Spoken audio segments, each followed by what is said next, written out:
बचपन की कुछ खूबसूरत यादों में से एक है ईदी। यादों के झरोकों से जब नोट छोटे लेकिन दिल बड़े होते थे। बचपन भर लाए हैं नए नए रंग बिरंगे चश्मे पहन के चेहरे अलग ही चमकते थे। झूलाती थी चेहरों पे चमक।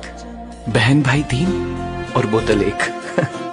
अक्सर दादी चुपके से बुला के एक नोट ज्यादा भी थमा दिया करती थी। ईदी मिलते ही जेब टॉफियों से भर जाती थी। वो खुशियां बांटने आए हैं।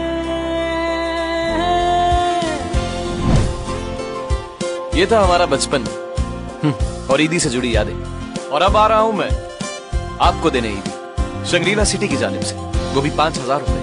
बस इस वीडियो को #ईदी सबकी के साथ शेयर करें और हमें ये भी बताएं कि इस ईदी का आप करेंगे क्या।